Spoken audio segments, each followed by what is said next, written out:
جاوید احمد غامدی صاحب ہندوؤں کے ڈر سے وہاں بیٹھے ہوئے، لیکن وہاں دیکھ لیں وہ بیٹھے ہوئے ہیں، اب امریکہ چلے گئے تو وہاں ان کو سکون ہے.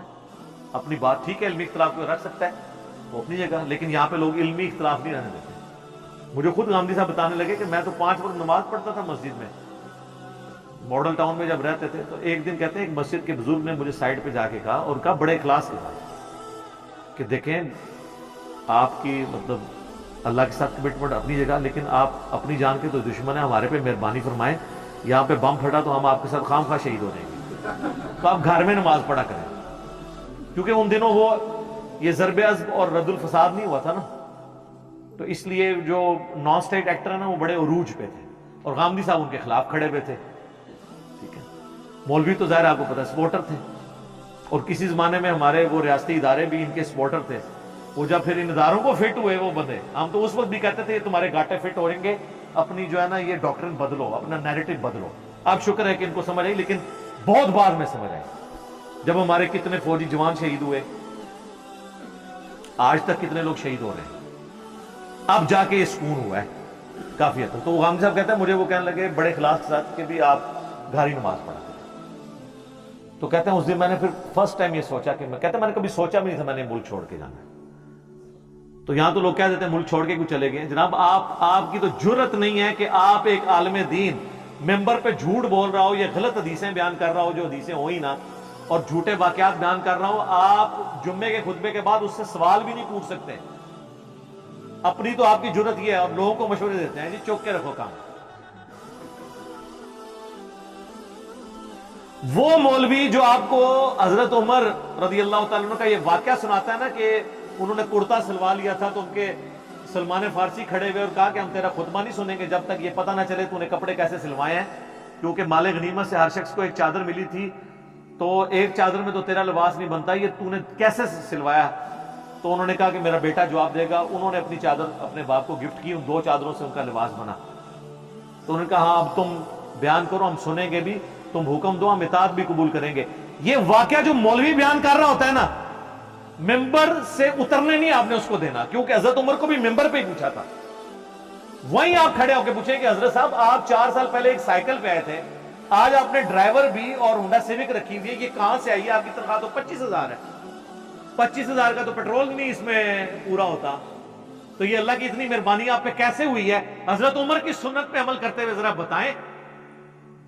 تو 3-4 دہشت گرد قسم کے اس کے چیلے وہاں کھڑے ہوں گے اور کہیں گے کہ آپ کو مفتی صاحب سے بات کرنے کی تمیز نہیں ہے.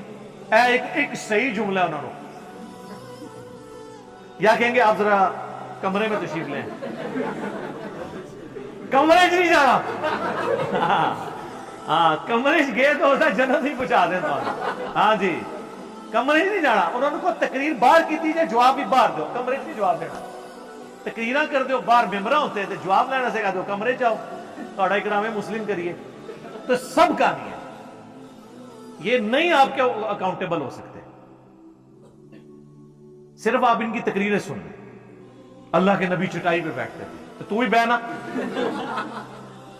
نہ چھوڑ دیں میرے بھائی. ان کا لیونگ سٹینڈرڈ آپ دیکھیں، آپ حیران ہو جائیں گے. کوئی پرائم منسٹر، کوئی آرمی چیف اس لائف کو نہیں انجوائے کر رہا جو یہ لوگ کر رہے ہیں. آرمی چیف یا پرائم منسٹر کی تو عزت لوگ اس کے عہدے کے دبدبے کی وجہ سے کریں گے، اور اتنا ہی عرصہ کریں گے جتنے دن ہے وہ. بعد میں آپ دیکھ لیں آج مشرف کا کیا حال ہو رہا ہے. لیکن علماء وہ ہیں جن کی لوگ اندر سے عزت کرتے ہیں اور مرتے دم تک کرتے ہیں، وہ ریٹائر بھی نہیں ہوتے. کیوں کہ وہ انہوں نے ان کو جنت میں لے کے جانا ہے نا. اتنی مت مار دی ہے یار انہوں نے. تو وہ بات کہاں سے کہاں چلی گی، چونکہ یہ آیت بہت کریٹیکل ہے. آیت نمبر 29 سورہ النساء کی، احترام جان اور احترام مال. یا ایھا الذین آمنوا لا تأکلوا اموالکم بینکم بالباطل. اے اہل ایمان مت مال ہڑپ کرو ایک دوسرے کا باطل طریقے سے. الا ان تکونوا تجارۃ عن تراض منکم. ہاں تم مل جل کر کوئی پارٹنرشپ کر کے تجارت کے ذریعے کوئی مال کماتے ہو کہ آدھا وہ پارٹنر ہے آدھا آپ ہے اور کمائی ہوتی ہے، یا ایک سلیپنگ پارٹنر ہے، محنت دوسرے کی ہے، سرمایہ اس کا تھا تو اب اس کی جو انکم ہے ظاہر ہے اگرچہ آپ کا سرمایہ نہیں تھا لیکن محنت تو آپ کی ہے نا. تو اب اس کے مال سے جو کمائی ہے وہ تو آپ کھا سکتے ہیں، وہ کاروبار ہے مداربہ یا مشارکہ کی شکل میں، ویسے نہیں کسی کا مال ہتھیا سکتے۔ وَلَا تَقْتُلُوا أَنفُسَكُمْ، اور مت اپنے آپ کو قتل کرو۔ یہاں اپنے آپ سے مراد ہے کہ ایک مسلمان کو مارنا گویا اس نے اپنے آپ کو ہی مارا ہے، اس نے اپنے معاشرے کا قتل کیا ہے، یعنی ایک دوسرے کو قتل مت کرو۔ ان اللہ کان بکم رحیما، بے شک اللہ تعالی بھی تو تمہارے ساتھ بڑی مہربانی فرمانے والا ہے۔ جب اللہ تمہاری نافرمانیاں دیکھ کر بھی تمہارا روٹی پانی بند نہیں کر رہا، تو تم بھی جو ہے نا انسان بن جاؤ، آدم کے بچے بنو، شیطان کے بچے نہ بنو۔ شیطان نے اپنی غلطی پہ جسٹیفیکیشن دی تھی اور آدم نے اپنی غلطی پہ معافی مانگی تھی۔ تو آدم کے بچے بنو۔ آدمی کون ہوتا ہے؟ جو آدم کی اولاد میں سے ہو۔ تو اللہ تعالیٰ بھی تو رحم فرمانے والا ہے۔ تو یہاں پہ احترام جان اور احترام مال ہے، ایک دوسرے کو قتل بھی نہیں کرنا اور ایک دوسرے کا مال بھی ہڑپ نہیں کرنا۔ تو یہ بڑی کریٹیکل آیت ہے۔ اس آیت کے کانٹیکسٹ میں ایک حدیث ہے صحیح مسلم کے اندر۔ اب چونکہ اس آیت کے ساتھ وہ ریلیٹڈ ہے، میں اس لیے بیان کر رہا ہوں۔ صحیح مسلم میں حدیث ہے انٹرنیشنل نمبر کے مطابق 4776، جو ہم نے اپنے کربلا والے ریسرچ پیپر میں بھی ڈالی ہوئی ہے، کہ عبد الرحمن بن عبد رب کعبہ ایک تابعی ہیں، وہ کہتے ہیں کہ میں خانہ کعبہ شریف میں داخل ہوا اور میں نے دیکھا کہ حضرت عبداللہ بن عمر بن عاص جو صحابی ہیں، وہ خانہ کعبہ کی دیوار کے ساتھ ٹیک لگائے ہوئے اصحاب کو، اپنے ساتھیوں کو، تابعین کو حدیث بیان کر رہے ہیں، جس حدیث کے اندر وہ ترغیب دلا رہے ہیں کہ اپنے حکمران کی اطاعت تم پہ ضروری ہے۔ تو وہ بیٹھ کے حدیث سنتے رہتے ہیں۔ جب وہ حدیث بیان کر چکتے ہیں تو وہ تابعی عبد الرحمن جو ہے وہ حضرت عبداللہ بن عمر بن عاص سے کہتا ہے کہ یہ حدیث جو آپ نے یہاں بیان کی ہے کہ حکمران کی اطاعت کرنی ہے، کیا یہ حدیث آپ نے خود رسول اللہ سے سنی تھی صلی اللہ علیہ وسلم؟ تو انہوں نے کہا ہاں، میری آنکھوں نے اللہ کے نبی صلی اللہ علیہ وآلہ وسلم کو دیکھا، میرے کانوں نے آپ سے یہ بات خود سنی اور میرے دل نے اسے یاد رکھا۔ اچھا، تو وہ کہتا ہے کہ آپ تو ہمیں یہ کہہ رہے ہیں کہ حکمران کی اطاعت کرو ہر حال میں، جبکہ آپ کے چچا کا لڑکا معاویہ ابن ابی سفیان جو اس وقت کے حاکم ہیں، ہمارے امیر ہیں، وہ تو ہمیں حکم دیتے ہیں کہ ہم ایک دوسرے کو ناحق قتل کریں اور ایک دوسرے کا مال حرام طریقے سے ہڑپ کریں۔ اور اللہ قرآن میں کہتا ہے، یہی آیت پھر انہوں نے پڑھی، لا تأکلوا اموالکم بینکم بالباطل الا ان تکونوا تجارۃ عن تراض منکم ولا تقتلوا انفسکم۔ اب ہم اللہ کی بات مانیں یا اپنے حاکم معاویہ ابن ابی سفیان کی بات مانیں؟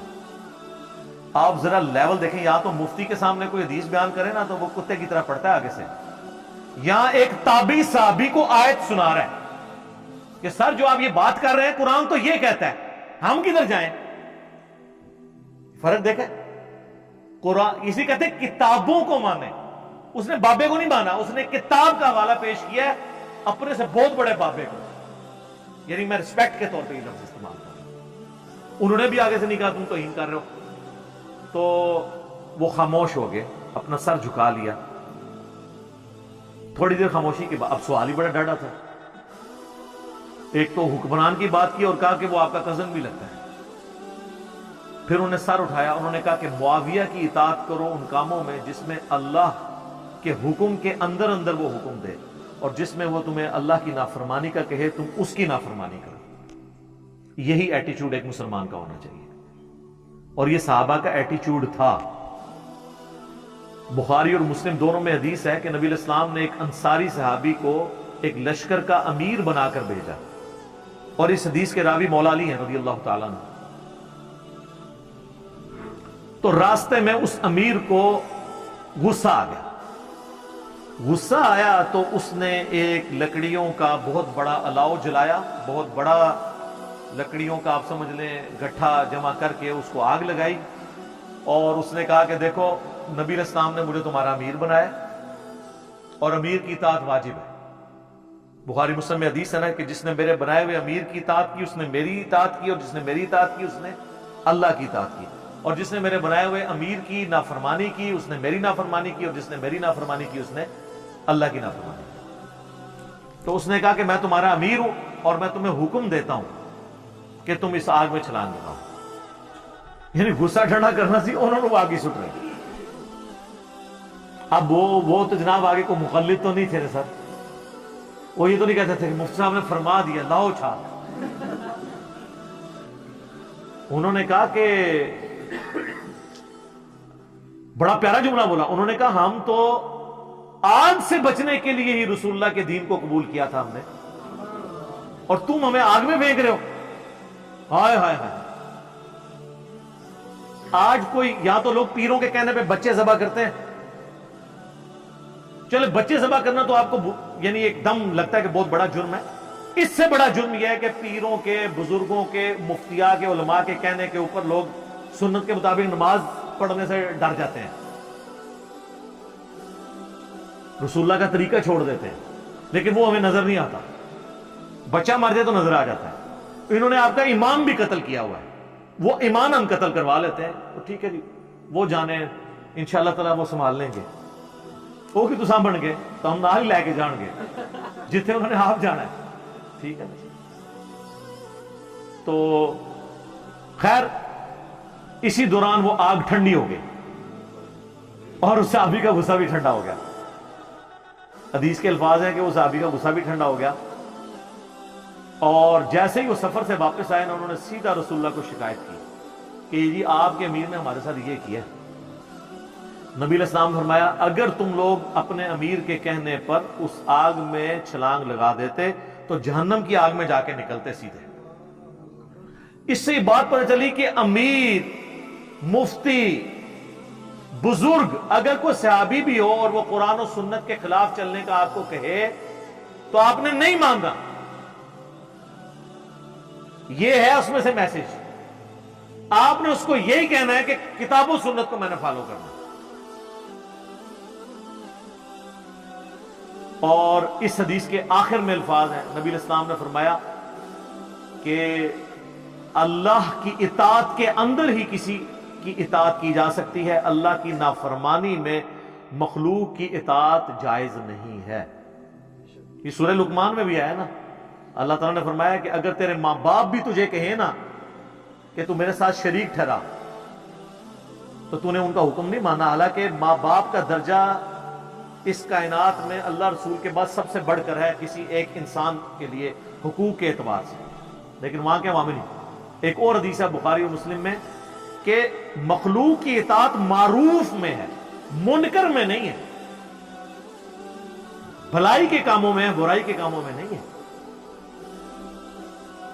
اور یہاں پہ لوگ جو ہے نا وہ ان کو قرآن و سنت سے کوئی بات بتا بھی دیں, وہ کہتے ہیں نہیں انہوں نے فرما دیا. یہ سر یہ جو سلوگن ہے نا کہ مرنے سے پہلے اے مسلمان کر لے اس پہ غور, کتابوں کا خدا اور ہے بابوں کا خدا اور, اس کے بغیر چارہ نہیں ہے. کیونکہ بابے تو اپنا اپنا کام ڈالیں گے, بابوں کے شر سے بچنے کے لیے کتابوں سے جوڑنا پڑے گا, اور کتابوں سے آپ جوڑیں گے تو بابوں کے شر سے خود بخود بچ جائیں گے. اصل چیز یہ ہے کہ, اور پھر یہ بات لاجیکل بھی ہے, یہ بابوں کی عزت کیوں ہوتی ہے؟ اس لیے کہ یہ کتاب اللہ اور سنت پہ چلنے والے ہیں, اور اگر آپ کو بھی یہ چلنے سے روکے تو پھر لا نہیں لینا چاہیے. بجائے ان کی عزت کرنے کے, عزت کی بنیاد ہی یہی تھی نا. عزت کی بنیاد کیا تھی کہ یہ جی قرآن پہ اور حدیث پہ چلتے ہیں, اور جو یہ کہ قرآن حدیث ڈائریکٹ نہ پڑھو گمراہ ہو جاؤ گے. پھر ان کے ساتھ کیا کرنا چاہیے؟ اکرام مسلم اس کا کرنا چاہیے. یہ جناب بڑا تلخ معاملہ ہے, لیکن میں نے اس کو اس لیے اس حوالے سے ایڈریس کیا تاکہ آپ کو یہ معاملات سمجھ آ جائیں کہ اطاعت امیر کی اس وقت تک ہے جب تک کتاب و سنت کے دائرے کے اندر ہے. اللہ تعالیٰ سے دعا ہے جو حق بات میں نے کہی اللہ تعالیٰ ہمارے دلوں میں راسخ فرمائے. اگر جذبات میں میرے منہ سے کوئی غلط بات نکل گئی تو اللہ تعالیٰ ہمارے دلوں سے معاف کر دے. ہمیں کتاب و سنت کی تعلیمات پر عمل کر کے دوسرے بھائیوں تک پہنچانے کی توفیق عطا فرمائے. سبحانک اللہم و بحمدک اشہد ان لا الہ الا انت استغفرک و اتوب الیک وما علینا الا البلاغ المبین. جزاکم اللہ خیرا.